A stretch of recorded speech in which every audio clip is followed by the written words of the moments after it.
August 2nd, 1990. Saddam Hussein's forces crashed through the defences of oil-rich Kuwait.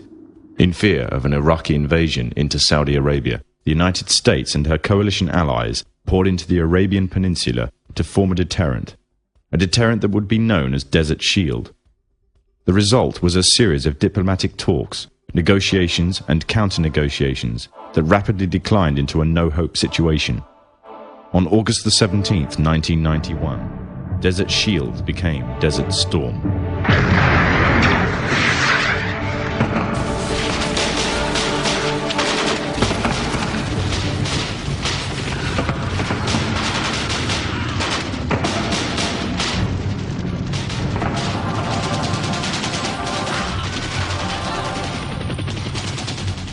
The conflict was witnessed by millions through the eye of CNN and the BBC, showing propaganda of the systematic eradication of Saddam's forces by a coalition far superior in technological, political, and economic power.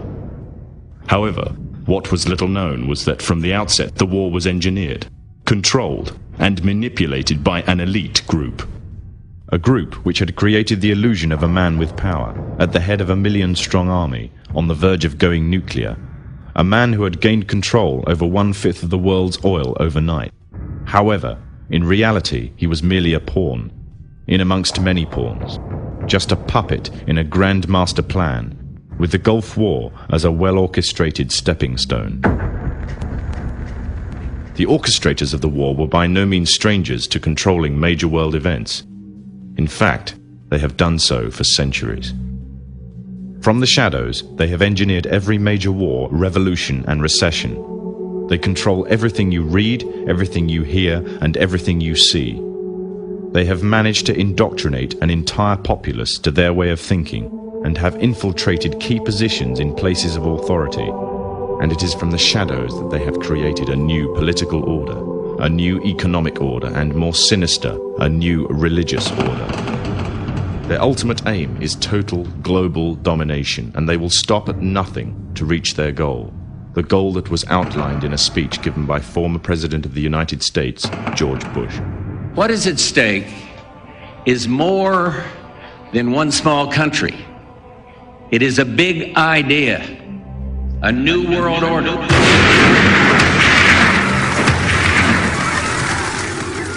However, the origins of this global plan were not created in the offices of the White House. In reality, their roots lay in another war. This time, the year is 1095, and the place, Clermont, France.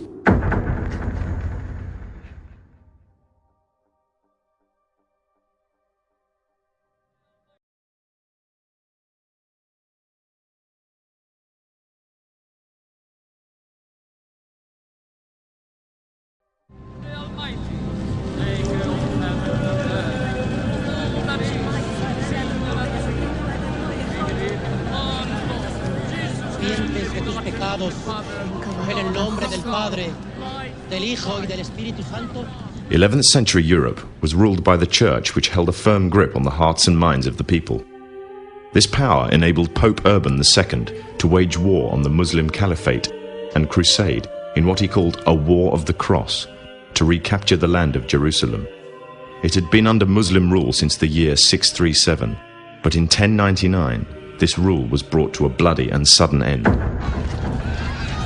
In the name of the cross, women were raped and murdered. Children were put to the sword, and it is said that blood ran in the streets knee-high to the horses. Out of this land of bloodshed and terror, a group of men arose. Men that would stop at nothing to get what they wanted, no matter what the cost. 20 years after Jerusalem was taken, the Dome of the Rock was seized by a group of warrior monks calling themselves the Knights of the Temple of Solomon, or more simply, the Knights Templars.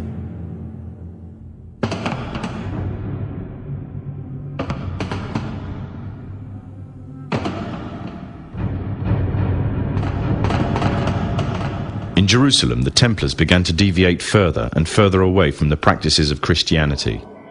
They learnt the secret arts of the Kabbalah, an ancient form of Jewish magic, along with its dark rites and rituals.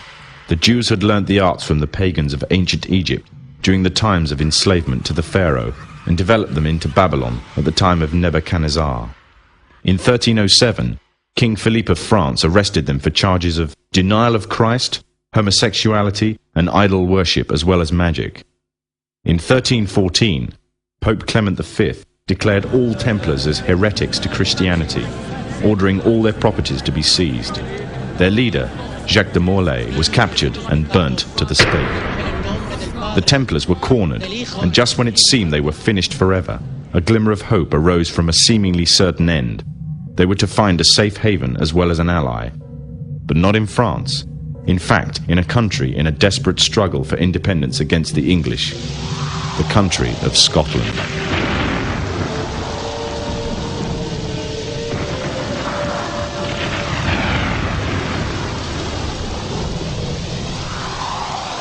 For some, Scotland's hope of independence had died with the death of William Wallace.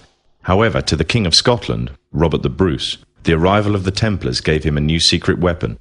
Their experience, gained over 200 years of fighting the mighty armies of Islam, had made them expert in combat and warfare, and more than a match for any army brought before them. In 1314, the Templars, allied with Robert the Bruce and his army, took to the fields of Bannockburn in the long-awaited showdown with the English. Robert the Bruce's foresight paid off. The 25,000-strong English army suffered a humiliating defeat at the hands of only 6,500 men. The dream of an independent Scotland had finally been achieved. The Templars had brought themselves back from the brink of destruction, and never again would they allow themselves to be destroyed. This time they would control the country by controlling its kings, and in order to preserve their secret order, the Templars would have to die, or more precisely, the name would have to die.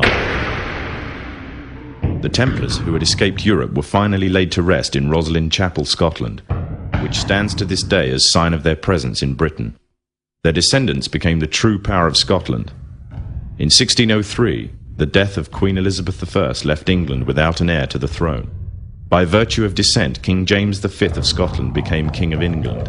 In doing so, Scotland and England joined to form a new kingdom, and the power that the Templars held over Scotland spread to give them a firm grip on the whole of Great Britain. For over 100 years, the Templars concealed their activities, fading into the background until they were little known and little remembered. However, they did not cease to keep a firm grip on Britain. All the time they were planning, regrouping, and infiltrating positions of power in all corners of the kingdom. In 1717, the Templars made their reappearance in Europe. They had grown in both number and strength, and were now ready to coin a new identity, free from their reputation of the past, and given credibility by none other than the monarchy and aristocracy of England. And the name they chose for themselves was a name that would be known by many, but understood by a few. This new name, the Freemasons. The new identity and the grandeur of its members afforded the Masons with respect and dignity. The first royal member of the Freemasons was Frederick, Prince of Wales. The latest members include Prince Philip, the Duke of Edinburgh, and consort to the current Queen of England, Elizabeth II, who herself is a grand patron to the Masons. However, behind closed doors, the Freemasons were free to indulge in the secret rites and rituals handed down to them by their ancestors, and these became the basis of their levels of membership, called degrees. The Freemasons were not content with power in Britain alone. Their ambitions were far greater. In the years to come, the world would witness Europe and America being plagued by wars and revolutions, each more devastating than the other.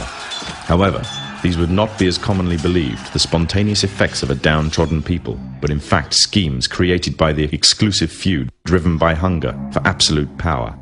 All this would take place from the very country from which they had fled centuries earlier, and would become the base for their global domination.